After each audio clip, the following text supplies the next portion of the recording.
All right, on this episode of Bowks Talking Bouts, happy to be talking to an individual set to compete at Rizin 37, which transpires on July the 31st, a heavyweight affair between Hideki Sekine and Tsuyoshi Sudario, and happy to be having Tsuyoshi back onto the show. How's your day going so far there, Tsuyoshi? それでは選手、今日まずお時間いただいて本当にありがとうございます。率直にですね、今日一日今のところどんな感じで、過ごされてますか？調子はいかがですか？まあ、調子はいい感じですけど、ちょっと今、もともと7月2日の予定で、トレーニング進めてて、それが1ヶ月伸びたんで、結構、いい感じに練習はできてるんですけど、体の疲れがあります。なるほどですね。はい。So, I actually feel very good. I feel good. I'm ready. But originally, I was supposed to fight on July 2nd. That was the plan, and that's what I was scheduling for. So now that the fight has been postponed for about a month, I feel great, but I feel fatigue. Yeah, it just feels like it's been a camp that's kind of been dragging on a little longer. Like maybe your body peaked a little earlier, just based on the earlier idea for the fight time, that sort of thing. じゃああれですか、もともとは4月2日に合わせてたので、このキャンプファイトが、ファイトキャンプが、ちょっとこう長引いてる部分で、こうちょっとピークを合わせるのが辛いというか、それで体が疲労を感じていると、そういった感じでしょうか？そうですね、結構、7月2日って決まった時も、正直ちょっと試合まであと1ヶ月ちょっとしかないっていう状態でもう、急ピッチでペースを上げてたんで、それがさらに1ヶ月伸びて、ハードトレーニングがずっとそのままキープして、今もやってるって感じなんで。So when I got the offer for the July 2nd fight, I only had like 3 or 4 weeks anyways. So I changed gears in my fight camp. So I started doing really hard stuff, getting my body prepared for July 2nd. And obviously, it's been postponed, so I've been able to maintain the quality of training at its very hardest. So that's just kind of how things are right now. Yeah, fair enough. And as far as like where the actual training is taking place, I'm kind of curious because I know there's been cross training at Extreme Couture that was taking place the last time we were talking. Was there anything like that involved in the recent preparations there? Like where was Sudario mostly getting in work ahead of this fight? 今回の、ファイトキャンプは、どこで、どんな環境でやられているのかちょっと教えてもらっていいですか？前話した時は確かエクストリームクートアとか行っていろんなものを吸収されていたと思うんですけど、今回もそういった特別な、武者修行とかそういった部分でキャンプを行いましたか？キャンプっていうか、3月の中頃から4月の中頃まで、もちろんエクストリームクートアに行って、1ヶ月練習して、それで帰ってきて、日本でもさらにそのペースを上げて、なんつうんだろう、柔道とかやってた人とか、結構寝技とかでも、なんつうんだろう、選手、寝技の選手なんですけど、柔術家ですけど、そこまで決める、なんつうの、ザ柔術家っていうよりも、ポジションキープして、上からパウンドを、落としてくることが多いんで、そういうキープが強い選手とか人たちが来てくれて、日本では。でそういう人たちと今、ひたすらずっと練習できてる感じですね。So, as you know, I went over to Extreme Couture for about a month in mid-March to mid-April. But after I came back to Japan, I've really stepped up on in my training environment, and I've been training with a lot of big judo guys, because Sekine is obviously he's a jiu-jitsu guy, but his fight style is not really technical, and he doesn't really submit opponents. He utilizes his jiu-jitsu skills to control and hold down his opponents, and more of like, and he throws down kind of sloppy ground and pound. So for me, I've been training with these judo guys who are really good at keeping people down. So I've been having a really good environment in that sense over here in Japan. Yeah, for sure. So, I mean, maybe, certain parts of Sakine's game don't, maybe impress him as much. Like maybe the bonsai jiu-jitsu aspects aren't really resonating with Sudario as much. Like it seems like he was saying that maybe the submission ability isn't there. And then also talking about the sloppy ground and pound, does he see certain moments like that in terms of like vulnerabilities that can lead to him getting a victory here? まあ、今のこのスダリオ選手のこの関根選手の分析だと、やっぱりその柔術家であるけれどもそこまで柔術のスキルがないと。で、その抑えてパウンドをする中で、まあその活路というか、その関根選手の持っている強みの部分をこう攻略できる自信はあるという感じですか？まあそうですね。その上でまあ。そのグラウンドだけじゃなくて、まあ、少し立ち技、スタンディングでも、まあ、少し、なんつうんだろう、前よりはそのパンチの種類っていうか、少しなんか攻撃の幅が、シレック選手もちょっと広がってるので、まあ、そこもちょっと侮れないんですけど、まあでも、そうですね、あんまりめちゃくちゃ別に怖い選手じゃないんで、まあ、立ち技、スタンディングでは間違いなく僕、が、まあ、圧倒できる自信はあるんですけど、まあでもグラウンドでも結構心配なところがほぼないので、全体的にまあそうですね、もちろん本当に侮れないけど、まあ、自分の試合すれば、まあ、絶対勝つと思ってるんで、はい。Yeah, so obviously I'm not taking him lightly at all, you know, like I've seen that his variety of strikes, his arsenals that he has on his feet, you know, he's working on them, he's getting better, and I see that. So I'm not taking him lightly, but I feel that I can dominate him on my feet with my striking. I know that my striking is better, and, you know, despite the fact that he is a jiu-jitsu guy and he is with bonsai,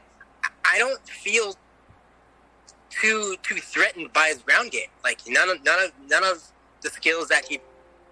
possesses on the ground is that threatening. So, you know, like I said, I'm not taking him lightly, but I just don't feel like I feel threatened by my opponent. Yeah, for sure. I mean, he definitely has a certain resume, like you're saying. I mean, challenged for that, you know, heavyweight title and won championship and has that like 4-fight win streak, back-to-back wins in Rizin and everything like that there. Like, what are your thoughts on some of his performances in the Rizin ring? I guess more specifically his performance against Shoma Shibisai, someone that you also have a history with. Like, what are some of the, I guess, positive aspects of, you know, Sekine's game you've noticed? まあ、関根選手はまあ、おっしゃるように、まあ、独特な選手ではあると思うんですけども、まあ、それでも、まあ、ワンのタイトルマッチで経験したり、ライジンでも、まあ、連勝中っていう結果は、まあ、あるわけで、そういった部分を見てスダリオ選手はどう思うのか、そして、まあ、ご自身も戦ったことのあるショーマ・シビサイ選手との試合を見てどのように感じたのか聞かせてください。まあそうですね、まあいろいろ経験値はあると思うんですけど、正直まあ問題じゃないですね、そこは。まあ、別にあんまり気にしてなくて、まあ僕がなんつうんだろう、やっぱアメリカで練習してるところではやっぱりそのベラトールでの、まあ、今はランキングわかんないですけど、以前、まあ、フィョードルに負ける前はティム・ジョンソンっていう選手がランキング2位だったんで、その選手とも結構スパーリングであんま負けなくなってきて、で、まあ、結構海外でも手応え感じる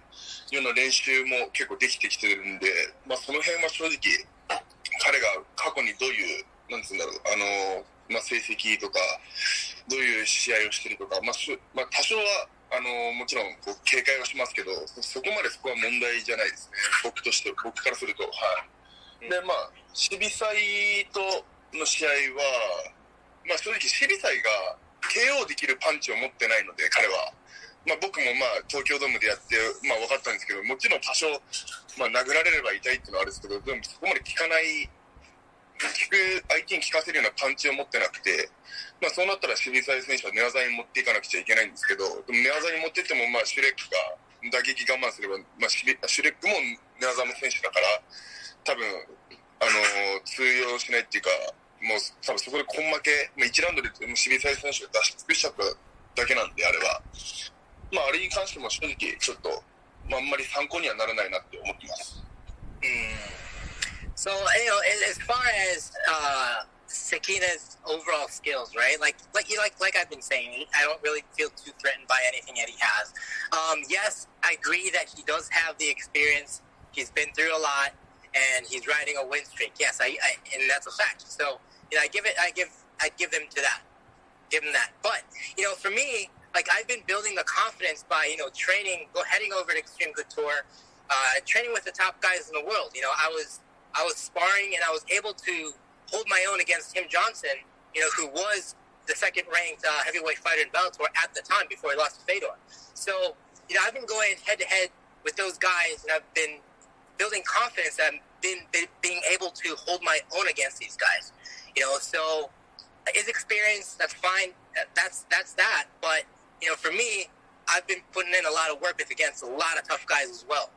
And as far as my thoughts on the Shibisai fight is that, Shibisai doesn't pack a punch. He can't. His striking is like he doesn't possess the power to knock people out. Yes, it hurts when he hits you, but it doesn't deliver enough damage to knock people out. So, I faced him at the Tokyo Dome, and I experienced that firsthand. So I know how hard or not hard he hits. So if that's what he has standing, the only chance he has is to take the fight to the ground, where the ground is also where Sekine thrives, right? So I felt like Shibisai, he wore himself out after the first round,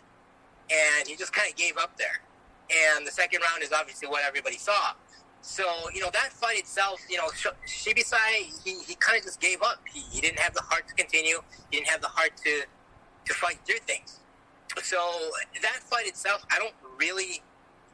can't really use it as anything to grade Sekine for. And then just more specifically with Sekine's last fight there, because, him fighting your twin brother there and just the nature of the finish and stuff like that with the soccer kick in the second round and all, like, is there any kind of attachment to this fight that's maybe redemption-minded, being that, he fought your twin brother last and just the nature of how that fight played out? Is there any redemption-minded aspect to this fight with that? で関根選手の直近の試合では、スダリオ選手の双子の兄弟である高木健選手と試合をして、サッカーボールキック、結構激しい勝ち方をしたんですけれども、スダリオ選手からしたら、この試合は、関根選手が高木健選手に勝ってるっていう部分って何か影響したりとか、余分な力になったりとかってモチベーションになったりとかっていう部分は何かありますか？その辺に関しては特に何もないんですけど、もちろん最近2連勝してるっていうので、試合内容的にもそのシュレック選手が少しちょっとここ最近でちょっと成長してるので、その辺ではすごいむしろ一番いい時にやれるなっていうのがあって、それが一番嬉しいですかね。もともと回もやるチャンスがあったんですけど、なかなかタイミングが合わずにやれなかったんで、むしろ一番いい時にやれてよかったなっていうところですかね。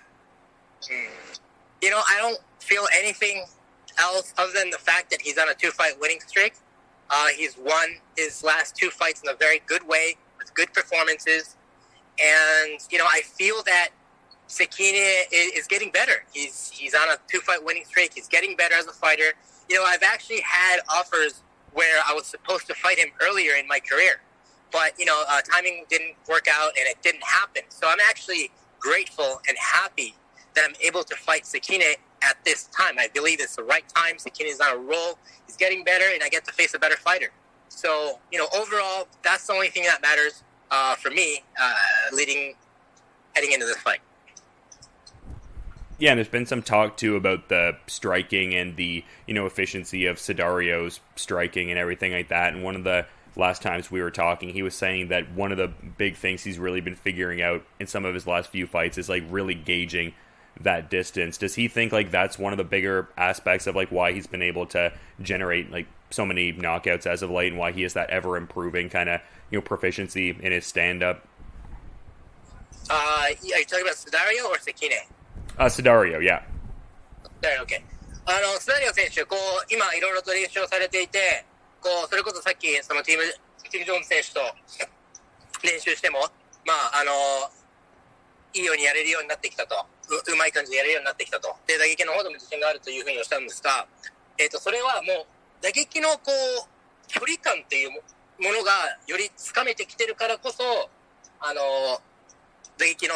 方にも自信が持ってきてるっていう、どういったきっかけがあって、打撃に対してこう自信が持ててるのか、そこら辺ちょっと教えてもらえますか？でも確かにもちろん距離感もそうなんですけど、まあ入るタイミングもそうですし、で逆にまあティムさんも結構僕に対してすごいタックル、まあ、テイクダウン狙ってくるので、まあその中で僕がまあパンチに行ったタイミングでこうタックルに来るんですけど、それも全部今までは結構もう吹っ飛ばされて結構テイクダウン簡単に取られてたんですけど、それ命名スパーリングで久しぶりにやった時は一回もテイクダウン取られなくて、テイクダウンディフェンスとか、まあ、相手がタックルで入ってきた時の対応とか、そうですね、そういう、まあ、首の攻防とかっていうので結構打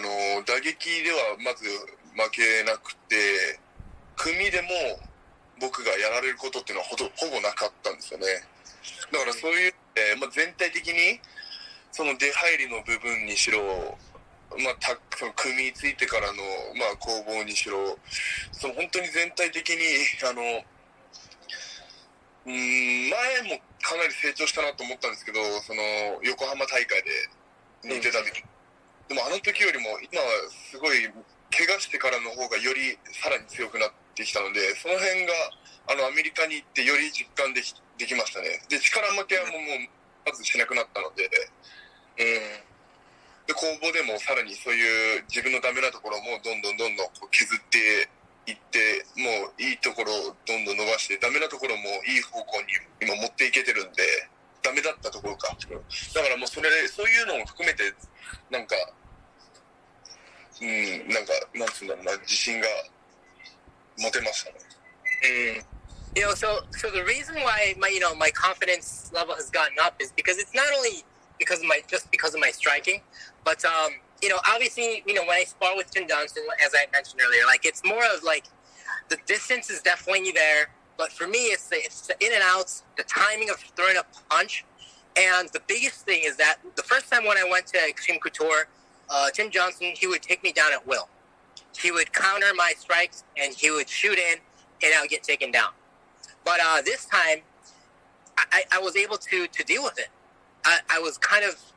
the distance, the timing, everything just kind of made sense. And just by the motions, I was able to hold my own against his takedowns when he tried to counter when I was striking. And I was able to hold my own in MMA sparring. So not just striking, but in MMA overall, I feel like I've evolved much better. The first time I went over, I felt like I evolved, but this time around, I feel even much more confident in my abilities because I was able to perform much better against the same person. And, I feel that I can hold my own physically. Like I don't let anybody out-muscle me anymore. So I feel that everything is coming together as in MMA. My striking, my grappling, my takedown defense, my physical strength. So, all that included, I feel like I've been working really hard on expanding my strengths, and I've been doing really well to get rid of my weaknesses. I've been working on my weaknesses so they're not my weaknesses anymore. So overall, I've been able to put on a really good environment, put myself in there, and that's what leads to my confident boost. Yeah, and we had, talked about some of that extreme couture work also with individuals like, Francis Ngannou and Bruno Capoloza. It seems like the travel restrictions are also lessening at least to a relative degree over there. So is there that, excitement? I mean, obviously you're not overlooking this particular fight here, but it's just in a general sense, is there that excitement level to, have some outside heavyweights potentially come in so you can show like where the skill is at in like a live competition setting, just like what you've been able to show in a training room context? 以前に話した時に、SNS とかでも見てますが、そのエクストリームクートアでガヌ選手だったり、カッペローズ選手だったりとかといろいろと肌を合わせていろいろと吸収していると思うんですが、まあこうコロナの状況がちょっと落ち着いてきて入国も緩和されてきている中で、スダリオ選手としてはこうライジンで意味のある強い外国人とやって自分のこの技術っていうものをこう試しながら自分の強さっていうものを証明していきたいっていうライジンにとってのそういう期待要望ってありますか？強い外国人呼んでほしいっていう。まあそうですね。まず日本人対決はもう今回が最後にしたいっていうのはもう正直あります。いや、honestly、どうぞどうぞ。いいですか。まあそうですね。あとはまあ本当まあ、今後やっぱ世界を狙っていくっていうので自分がどこまでやれるのかっていうのももちろん海外の選手でやっぱ対戦してその、知りたいですねやっぱり。Yeah, so honestly, I want this fight to be my last fight facing a Japanese fighter, and I want to face international competition to test my skills and to see where I'm actually at. And, I want to set the bars high. So that's my honest, not that I'm taking this fight not seriously, but, that I really want this fight to be my last fight against a Japanese guy. And I would imagine that, the usual cornering dynamic is happening with, Ensign in a way, someone who's been a mentor for you for a little while now. Is Ensign going to be, cornering you through this fight? And has he been like a key part of, this training camp as well? 今回の試合も、セコンドは、エンセン井上さんで、間違いないですか？まあ、彼はその今回の試合にとっても、まあ、こう、鍵となるようなアドバイスだったり、そういうことはしてくれてるでしょうか？もちろんです。まあ、セコンドは絶対にこれから先もずっと遠征さんにはもうついてもらいたいと思ってて、で、そうですね、その練習とかそう対策面では、例えばじゃあこういう時はどういうふうにしたらいいですかっていうのも結構的確に、遠征さんが、やってみせて、こういう時はこう来るだろうから、そしたらこうしてとか、でも例えばこう来たらこうするみたいな、結構具体的に遠征さんが、教えてくれて、そこで僕がまた繰り返しそれを反復練習でやってっていうふうに、そういう、グラウンドの展開だったら、結構よくシルク選手のあるポジションのその展開とかのそういうアドバイスはよくしてもらってます。Yeah, so Ensen-san will definitely be in my corner for all my future fights as well. He helps me out with everything. He's been helping me out very much with this fight too. And he's been teaching me with situation drills. He teaches me he goes over certain moves that Sekine likes to utilize, and he teaches me what to do, how to defend, and how to react towards certain situations. So he's always been on my side, and we've been working very much together for this camp, and he will be for the rest of my career as well. Yeah, well, that's awesome to hear. A great partnership for sure in a lot of ways. But, I appreciate Sudario's time and want to be mindful of the rest of his schedule. So to that point, is there anything he might want to add as a parting thought as we're wrapping up here? じゃあ、スレイ選手、もうそろそろいろいろと時間もいただいてしまったので、ここら辺で最後にしたいと思うんですが、スダリオ選手自身に何かこう、言っておきたい視聴者に聞いてもらいたい部分とかって何かあったりしますか？そうですね。ここ最近で、特に MMA で、その、アジア人、ヘビー級でってなると、やっぱアジア人もそうだし、特に日本人がやっぱあんまり世界で活躍できるような選手は、多分、ここ最近いなかったので、それは僕が、どんどん強くなっていって、日本人とかアジア人でも通用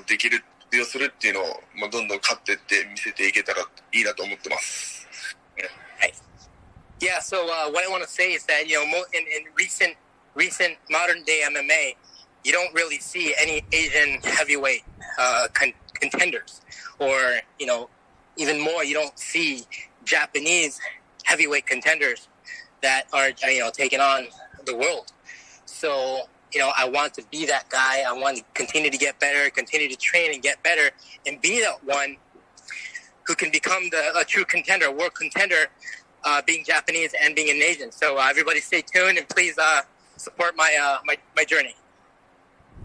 Yeah, well, an ideal outcome here relative to what Sudario would want would certainly position him very well if he were to get by a guy like Hideki Sekine, and we'll see how that fight plays out at Rizin 37 on July 31st. Really appreciate the time, well, really from both of you, and really great insights and everything from everyone here and all that. So really appreciate that, and just hopefully both of you enjoy the rest of your day there. Thank you. スルー選手、本当にここで関根選手に勝てば、今スダリオ選手のおっしゃったような部分がすごく開けて見えてくると思いますので、次の試合、頑張って応援期待してますので、これからも頑張ってください。今日本当にお時間いただいてありがとうございました。はい、こちらこそありがとうございました。Dylan, thank you very much for your time as well. Appreciate you. Thank you.